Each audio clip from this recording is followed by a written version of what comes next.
परवा आपण physical प्रॉपर्टीचा part study केला होता. फिजिकल प्रॉपर्टीमध्ये पण फिजिकल प्रॉपर्टी काय काय अतिशय महत्त्वाचे आहे म्हणून सांगितलं होतं मी. त्याच्यामध्ये सगळं पार्ट जो आहे तो 2 मार्काचा बोर्ड वगैरे विचारला जातो. त्यामध्ये पार्ट थोडंसं परफेक्ट करा.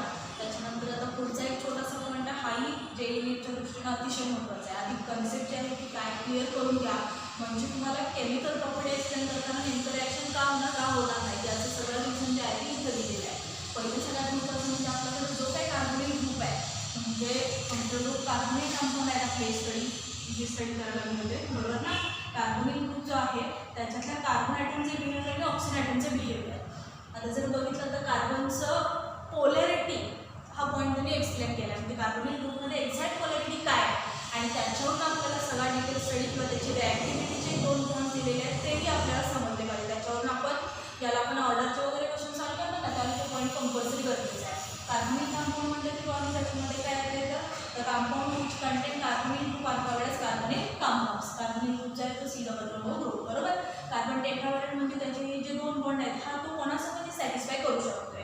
आता राहिला प्रश्न कार्बन ही टेट्राव्हॅलन्सी, त्यांचे form 4 single covalent bond shared between 2 atom and transfer to the second atom. आता सगळेचे सगळे बॉन्ड शक्यतो कार्बनचे कसे असतात, shared electron pair single covalent bond.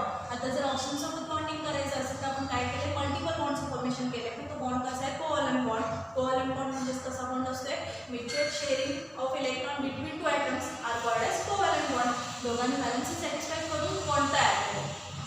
आता याच्यामध्ये जर विचार केला तर याच्यात आपला जो काही इंडक्टिव्ह इफेक्ट जो पॉईंट होता ना तो जर ॲड करायचा झाला तर आपण काय सांगतोय, म्हणजे shared electron pair shifted toward the more electronegative atom. तसा जर विचार केला तर याच्यातला मोर इलेक्ट्रोनिगेटिव्ह ॲटम जो आहे तो ऑक्सिजन आहे. It acquires negative charge, it acquires positive charge बरोबर ना. कारण मोर इलेक्ट्रोनिगेटिव्ह ॲटमचं काय करू शकतो, स्वतःकडे इलेक्ट्रॉन पेअर घेऊ शकतो, म्हणजेच थोडक्यात ही पेअर जी आहे ती याच्यावरती शिफ्ट होऊ शकते.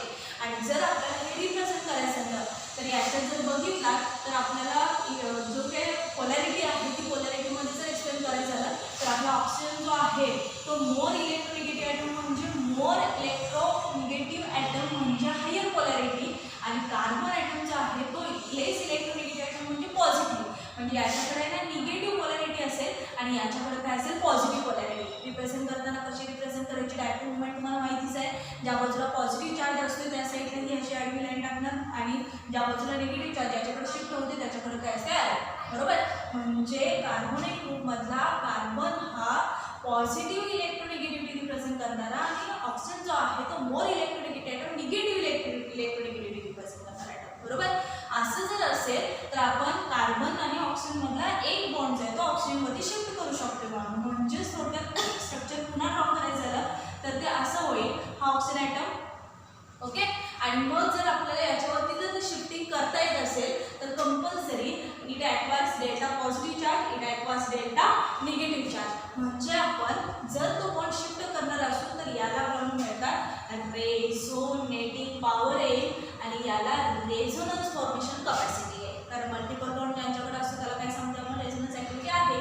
मग जर समजा आपल्याला याचे जर रेझोनन्स ड्रॉ करायचे झाले तर त्याचे 2 रेझोनेटिंग स्ट्रक्चर्स आपल्याला मिळतील. एक स्ट्रक्चर असं मिळेल की ज्याच्यामध्ये ऑक्सिजन ॲटम असेल with electron pair, regular structure काय असेल ते, it acquires delta positive charge, it acquires delta negative charge. आणि दुसरं स्ट्रक्चर असं येईल हा कार्बन आहे असा आणि याच्यातलं एक ऑक्सिजन जो आहे हे त्याच्या आधीचे 2 इलेक्ट्रॉन एक बॉन्ड जो आहे तो समजा वर शिफ्ट केला तर it acquires negative charge, delta negative charge, delta positive charge. हे दोन्हीच्या दोन्ही स्ट्रक्चर रेझोनेटिंग स्ट्रक्चर आहेत. आणि याचं जर रेझोनेटिंग हायब्रिड ड्रॉ करायचं असेल तर ड्रॉ करताना कसं ड्रॉ करायचं माहिती आहे तुम्हाला, हे 2 इलेक्ट्रॉन पेअर इलेक्ट्रॉन त्याच्यावरती रिप्रेझेंट केले.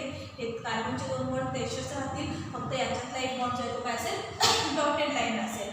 तो डॉटेड लाईन म्हणजे रिप्रेझेंट काय केलं जातं, हा बॉन्ड तुम्ही इथेही देऊ शकताय तसेच ऑक्सिजनला पण देऊ शकताय. हा ऑक्सिजन बॉन्ड कसा काय काढून घेणार तर कंपल्सरी काढून त्याला इलेक्ट्रोनिगेटिव्हिटी हायर आहे म्हणजे तो स्वतःकडे बॉन्ड घेऊही शकतो, नसेल तर जागेवरती थोडं सॅटिस्फॅक्शन देऊ शकतो. म्हणजे तुमच्या हे लक्षात आलं का बघा, ज्या वेळेला आपल्याला कंपाऊंड रिॲक्शनमध्ये इन्व्हॉल्व होणार त्या रिॲक्शनमध्ये डबल बॉन्ड रिॲक्शनसाठी इन्व्हॉल्व होणार. मग तो बॉन्ड शिफ्ट करून इन्व्हॉल्व होईल, नसेल तर जागेवरती बॉन्ड ठेवूनच आपण काय असेल ते ॲडिशन रिॲक्शन करू शकतो. मग ते ॲडिशन रिॲक्शन किंवा सबस्टिट्यूशन रिॲक्शन त्याला इझिली का होते त्याचं हे पहिलं रिझन म्हणजे पोलॅरिटी पॉईंट. आता दुसरा एक छोटासा पॉईंट त्याच्यामध्ये दिलेला आहे रिॲक्टिव्हिटी. आता पोलॅरिटी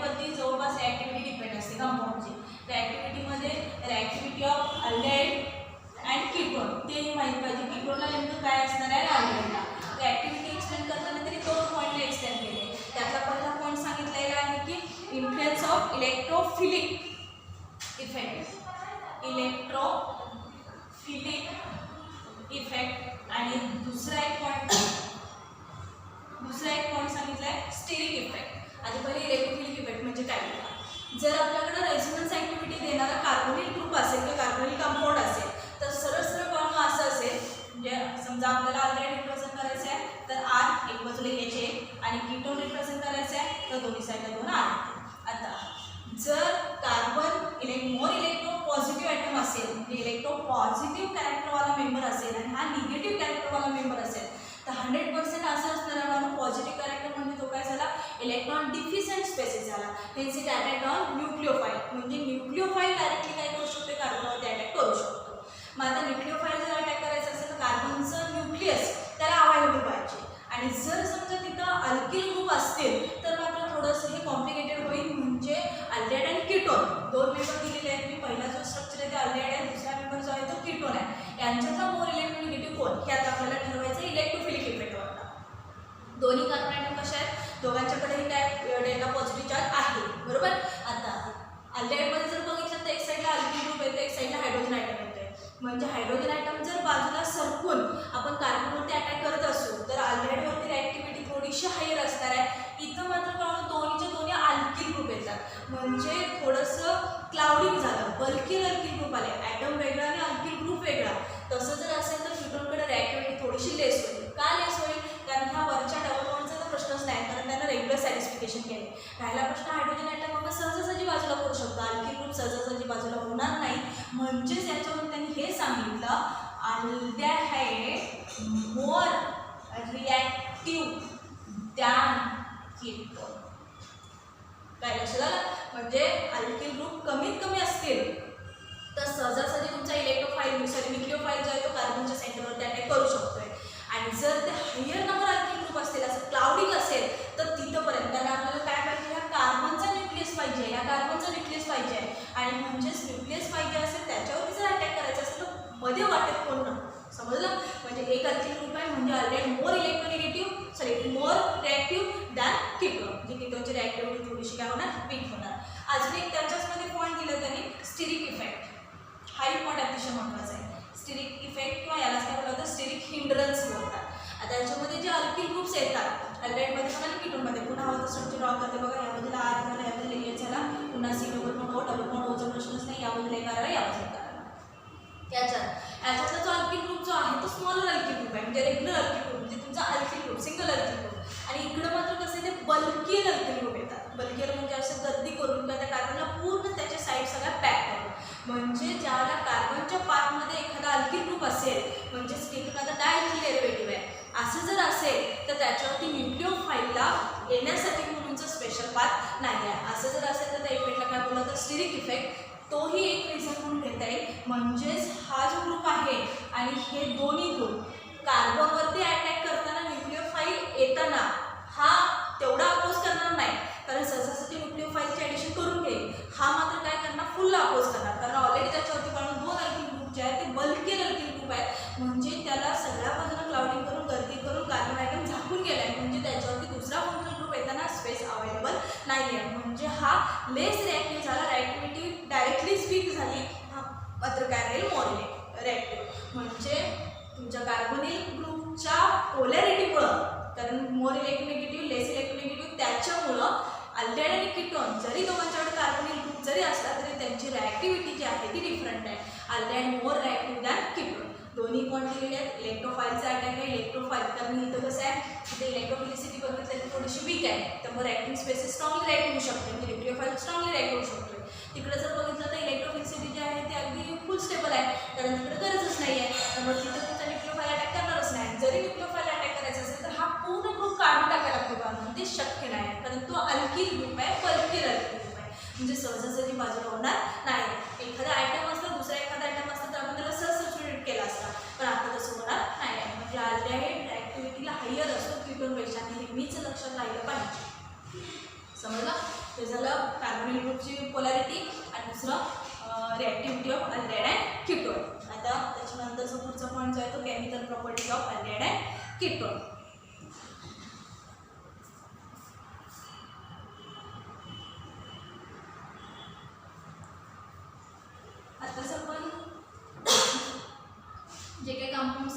बॉन्डसाठी जी रिॲक्टिव्हिटीचा फॅक्टर बघितला त्याच्यामध्ये लेस रिॲक्टिव्ह मोर ॲक्टिव्ह झाला. आता पुढचा पॉईंट जो आहे तो chemical properties of aldehyde and ketone. त्याच्यातला पहिला laboratory test for aldehyde and ketone, त्यातला पहिला पॉईंट आहे laboratory test for only aldehyde. आता जर अल्डेहाइडची रिॲक्टिव्हिटी जर हायर असेल किंवा हायली रिॲक्टिव्ह कंपाऊंड असेल तर सहजासहजी तो बऱ्याच जणांच्यावर ट्रीट होणार. मग आता पहिला प्रश्न आपला हा आहे की ह्या लॅबोरेटरी टेस्ट नेमके कशासाठी असतात. तर पहिलं सगळ्यात महत्त्वाचं आपल्याला समजा अल्डेहाइड अँड कीटोन 2 मेंबर दिले, 2 बीकरमध्ये दिले, तर आपल्याला ते टेस्टिंगनं सेपरेट करता आलं पाहिजे, आयडेंटिफाय करता आलं पाहिजे, ते त्याच्यामधला फंक्शनल ग्रुप आयडेंटिफाय करता आलं पाहिजे. आता असं म्हणाला असं का म्हणाले तर त्या दोघांच्याकडे कार्बनिक कंपाऊंड म्हणजे फंक्शनल ग्रुप काय सिलेबल हो. राहिला प्रश्न 2 R असण्याचा किंवा 1 R असण्याचा, बरोबर ना.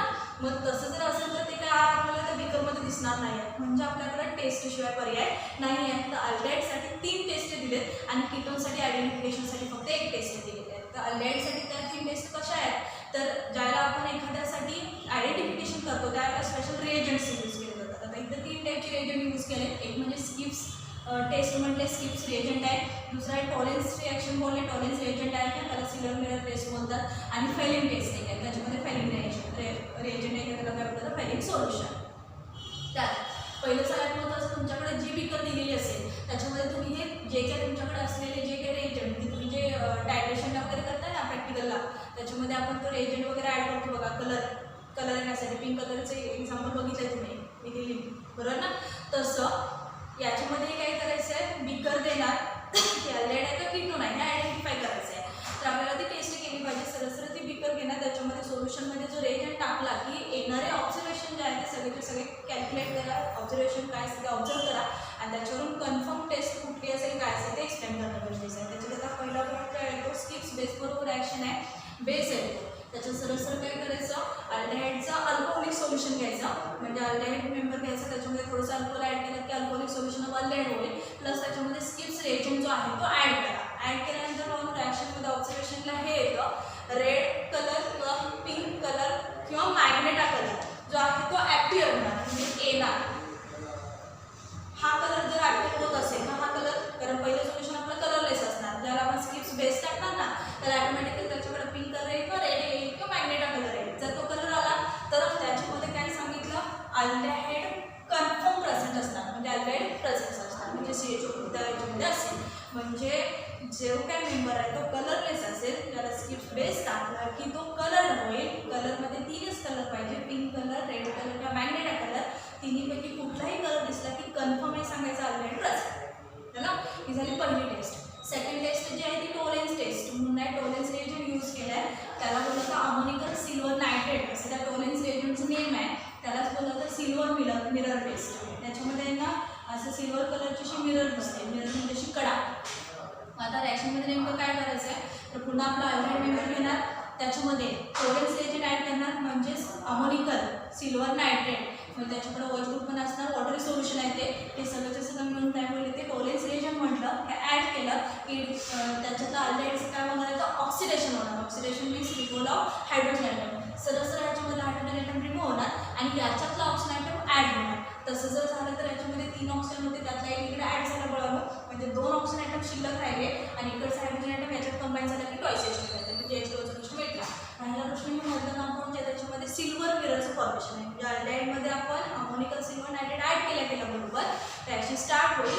रिॲक्शन स्टार्ट झाली की एक म्हणजे कार्बोक्सिलेट आयन तयार होईल आणि त्यासोबत त्या सोल्युशनवरती अशी मिरर दिसेल, म्हणजे अशी तुम्हाला इमेज कडा दिसेल सिल्वरची, त्याला काय बोलतात सिल्वर मिरर टेस्ट. तसं दिसलं ते प्रेझेंट दिसलं तर कंपल्सरी काय बोलायचं अल्डेहाइड ग्रुप प्रेझेंट.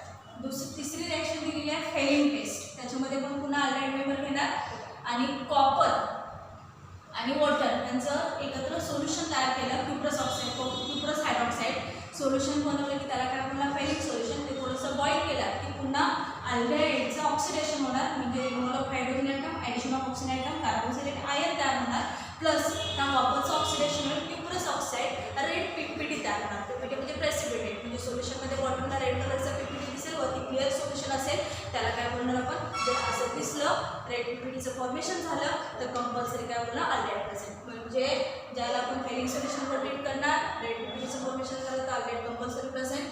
ज्याला आपण टोलेन्स रिएजंटवर ट्रीट करणार त्याला सिल्वर मिरर आणि सिल्वरचं थोडंसं खाली बॉटम टाकून तुम्हाला पीपीटी दिसेल तसं दिसलं तरी अल्डेहाइड प्रेझेंट. आणि समजा स्किप बेसवर ट्रीट केला, pink red colour magnet colour activate झाला तर अल्डेहाइड प्रेझेंट. कळालं? म्हणजे अल्डेहाइड प्रेझेन्स आहे का नाही हे आयडेंटिफाय करायला तिन्ही टेस्ट आहे. ह्या तिन्ही टेस्ट ज्या आहेत त्या थेरीला आयडेंटिफिकेशन ऑफ अल्डेहाइड असा क्वेश्चन असेल. तिन्ही टेस्ट 3 मार्काचा मोठा क्वेश्चन आहे. तिन्ही रिॲक्शन पहिल्याला रिॲक्शन आहे, पहिल्याला जसं दिलं तसं नोट्समध्ये ह्या ते सर्वच्या सर्व कंपल्सरी एक्सप्लेन करणं गरजेचं आहे. बाकीच्या एक्झाम्पल पण महत्त्वाचं आहे. कुठं टेस्ट मिळाली की काय पाहिजे ते सांगता आलं पाहिजे. समजलं? हे झालं अल्डेहाइडसाठीचं आयडेंटिफिकेशन टेस्ट.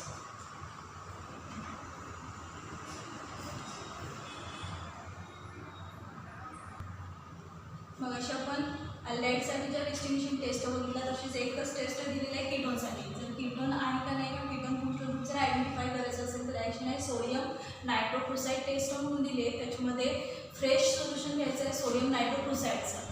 सोडियम नायट्रोक्लोराईड म्हणजे हे हा पार्ट, हा फ्रेशली कट सोडियम नायट्रोक्लोराईड घेणार. पहिलं घेतल्यानंतर डायरेक्ट टेस्ट नाही आहे. तर पहिलं आपलं कीटोन कुठलं एक्झाम्पल घेऊ शकता. मी ॲसिटोनचं एक्झाम्पल घेतलं आहे. पहिल्यांदा काय करायचं, ॲसिटोनचं बेसिडिफाईड करायचं. बेसिडिफाईड करायचं म्हणजे बेसवर ट्रीट करायचं. बेसमध्ये सोडियम हायड्रॉक्साईड, पोटॅशियम हायड्रॉक्साईड वगैरे यूज करू शकताय. बेसिडिफिकेशन करताना काय होणार, ह्याच्यातला हायड्रोजन आयटम हा वच होईल, असा H2 रिमूव्ह होणार आणि सरळ CH3COCH2 निगेटिव्ह आयन तयार होणार. पुन्हा निगेटिव्हली चार्ज आयन म्हटल्यानंतर काय असते माहिती आहे तुम्हाला, तो मेंबर जो असतो कसं असतं reactive. This negatively charge complex reactive with nitrochloride ions. Nitrochloride ion सुद्धा कसं आहे, आयनचं कॉम्प्लेक्स आहे ते FeCN 5 times CNO आणि एवढ्यापैकी 2 आयनचा. हे कॉम्प्लेक्स आहे त्याच्यावर ट्रीट होणार. इथून हे कॉम्प्लेक्स आहे ते आतमध्ये घेणार म्हणजेच त्यात कसं होणार FeCN5NO हे आहे असं जाणार आणि हा ग्रुपचा तो ग्रुप टोटल सगळा आत होणार. हा मायनस चार्ज आणि हे -2 चार्ज, T- टोटल होईल आणि हा बाहेरचा फंक्शनल ग्रुपचा तो डायरेक्टली तुमच्या कॉम्प्लेक्स फॉर्मेशनमध्ये. त्याला कोऑर्डिनेशन कॉम्प्लेक्स बोलतात. तेव्हा आपण ते पॉईंट शिकलो ना मग तेव्हा ते सांगेल. याच्यातनं फक्त आपल्याला शेवटी रिझल्ट काय मिळणार आहे बघा, तर ट्रीट केल्यानंतर शेवटी तुमच्या पिक्चरमध्ये रेड कलरेशन होईल. म्हणजे पहिला ॲसिटोन जो आहे तो कलरलेस असेल.